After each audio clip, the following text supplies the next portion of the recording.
Hi everyone, welcome and thank you for joining me in this lightning session.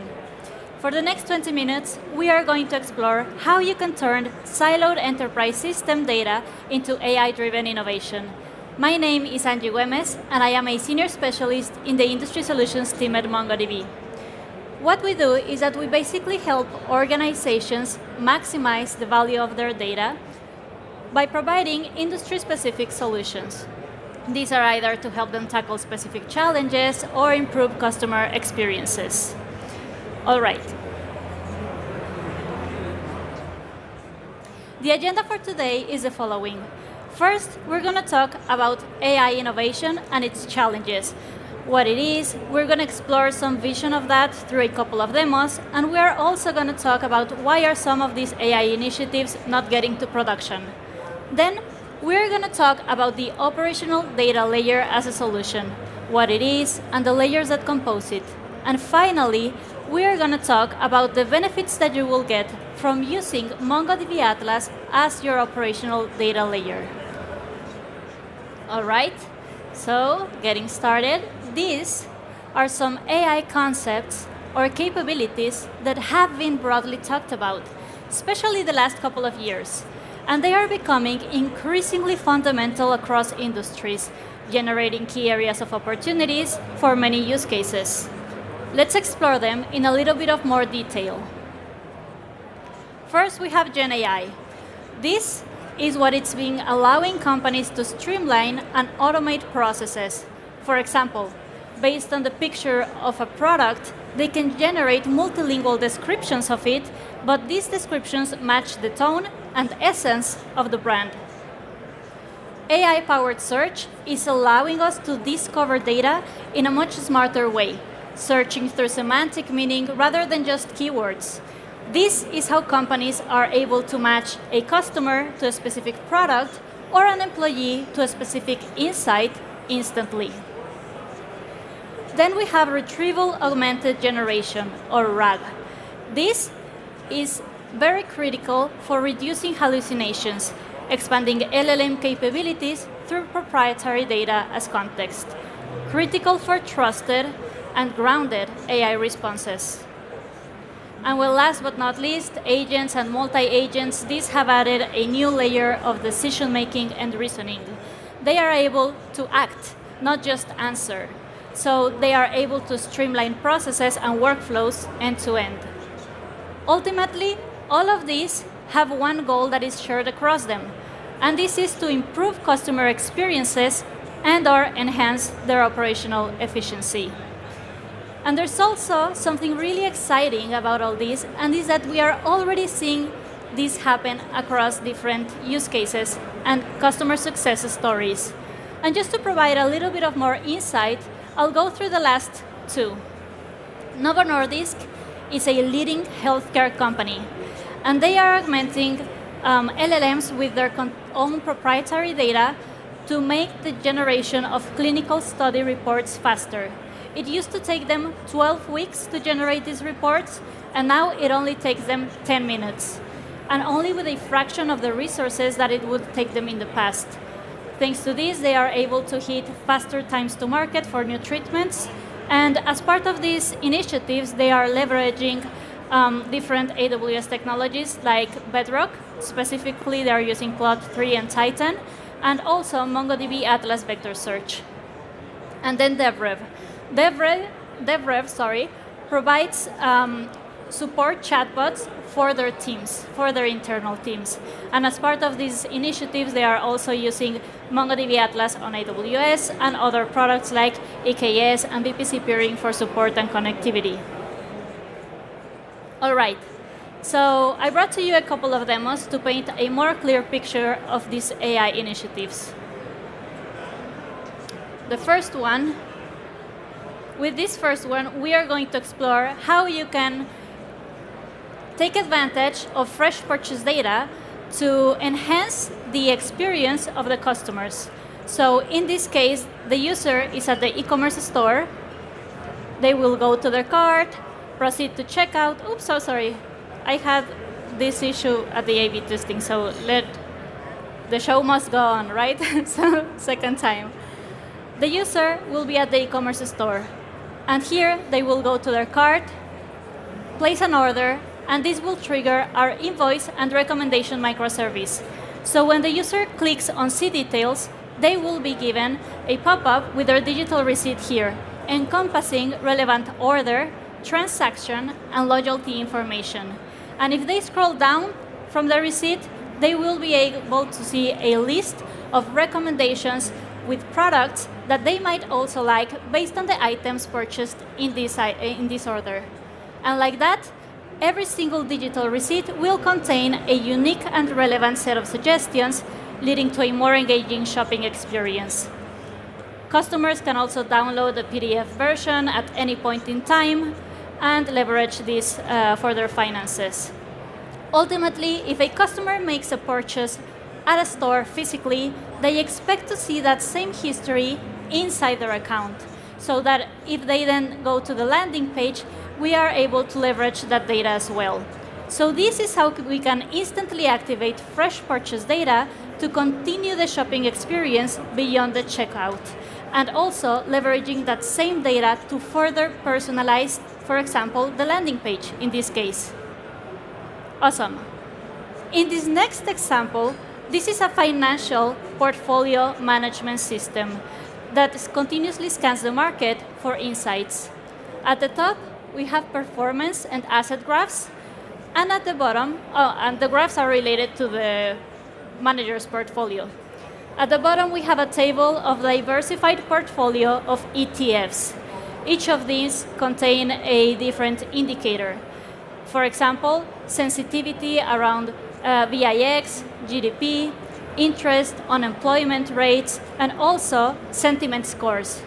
All of these are calculated by 3 daily scheduled agents that continuously scan the market for insights. Additionally, agents can also interact with the agents through this AI assistant, so they can ask natural language questions and get insights from the latest data in the market and plan their risk-aware strategies. Agents have already done all this heavy lifting of constantly scanning through different unstructured and semi-structured sources such as financial analysis, financial news, and also social media. So portfolio managers can rest assured that they are actually interacting and getting the latest data from the market, and they can use that extra time to leverage their plans instead of having to making this discovery themselves, while still retaining the full control of their operations. They can also see which tools were utilized to generate the responses for each of the questions. So, all of this looks pretty amazing, right? We all want to have something like this. However, I hate to break it to you that many of these AI initiatives are failing today. They are either being abandoned or they fail to meet their objectives. So let's understand, why is this? Why are some of these AI initiatives not being able to get to production? Well, the first reason is the misalignment with the organization's strategic goals. When you start planning about designing AI initiatives, this should be able to create tangible business value, enhance the operational efficiency, and create a sustained competitive advantage. Another example or reason, and the one I would like to focus the most during this session, is incomplete and fragmented data.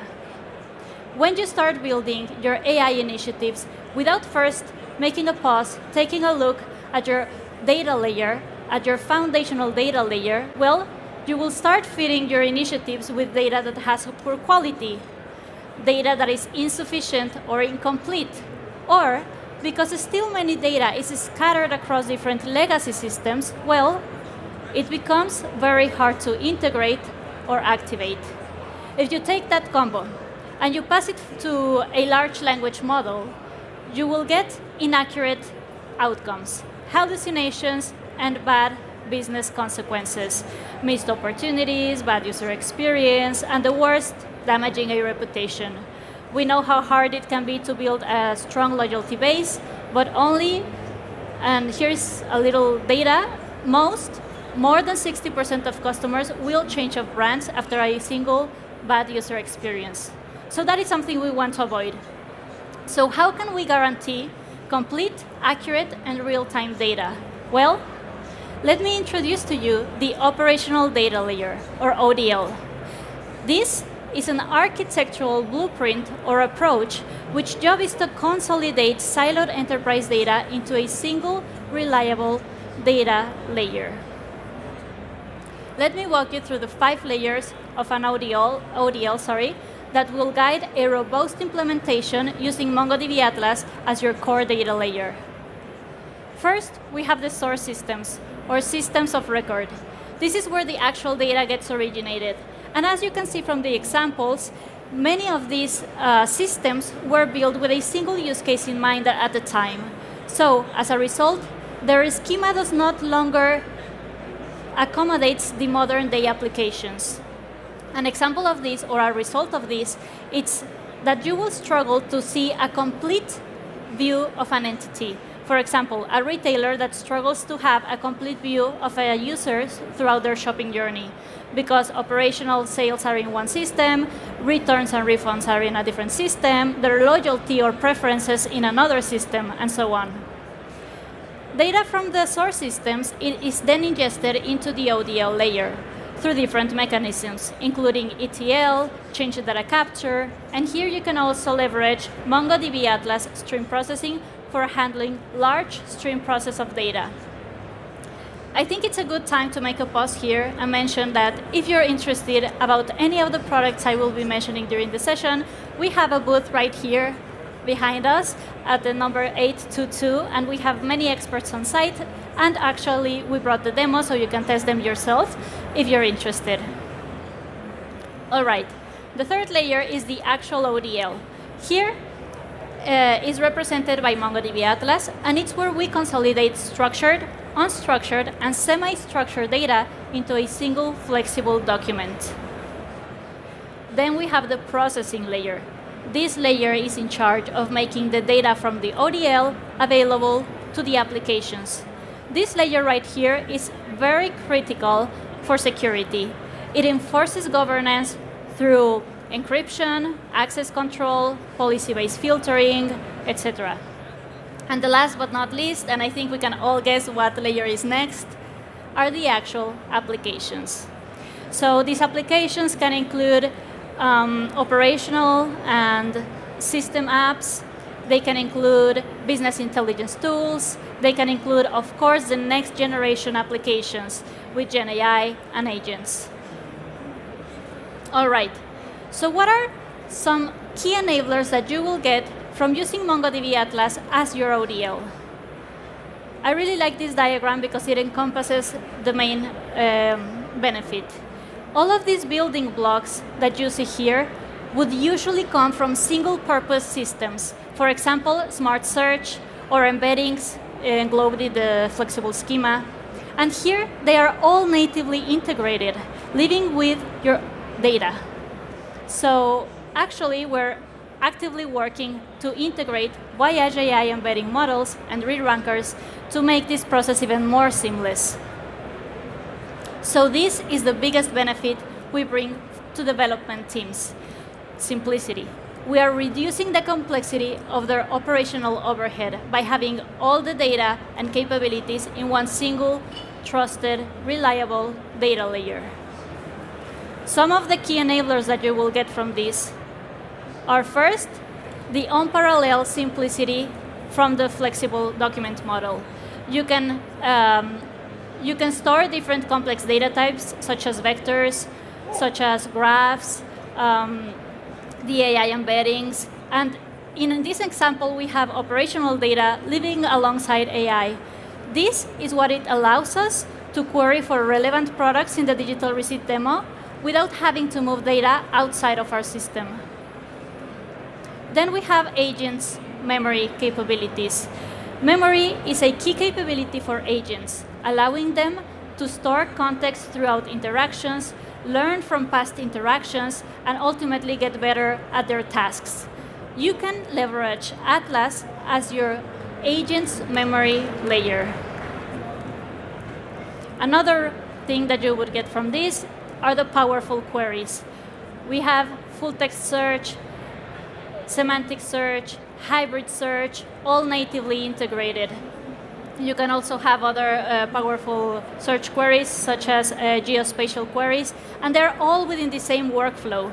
So this makes operational overhead even less and allowing more simplicity for your teams to develop faster, focus more on innovation rather than just seeing what technologies to integrate to make all this happen. And here is an example of a vector search query that we're executing. I took it from the digital receipt demo as well. Another thing, and the one I really like the most, is removing friction. When you build AI, you really need to start integrating with data from different systems, and you can integrate different frameworks for developing AI. Atlas reduces friction with many, many of these. This is one example where we are leveraging, this is the financial demo that I showed you earlier. We are using Amazon Bedrock to expand capabilities and have better responses. We are also initializing the memory layer using MongoDB Atlas, and then we are using LangGraph as an orchestrator of these agents. And you can see it's just as simple as passing all this to the initializing function. And we are leveraging, again, Atlas as the memory layer for the agents. Another example of ease of integration with object storage, for example, is this one. In our digital receipt demo, when the user first downloads their digital receipt, we will generate it and store it in Amazon S3 buckets. That URL is then going to be embedded into the document as metadata inside the file URL field. For subsequent downloading times, we just pull from that same URL. And well, last but not least, we have the enterprise-ready factor. So we run in over 30 plus AWS regions. We also have many audits and security level. For example, we are able to encrypt your data and having it secure not only at rest and in transit, but also during use. So ultimately, if you have everything in one place, it is easier to secure, easier to maintain, and easier to onboard new team members. So as we wrap up, here are some of the key takeaways that I would like you to take from today's session. The first one is to keep innovating and using all these trends and frameworks and technologies that come from the AI innovation wave, but doing so without losing the focus on what business value it brings to you. And then last but not least, also, AI is just one of the many waves of innovation that are to come. We don't know what's going to be next in the next 15, 20 plus years, but what it is a fact is that if you invest in the right data foundation today, you are going to be much better equipped to develop whatever comes tomorrow. All right, so I really hope that you had enjoyed today's session, that you had learned something new. If you can please take a moment to also evaluate the session through the app, I would thank you. And keep enjoying this amazing experience of AWS reInvent. Thank you.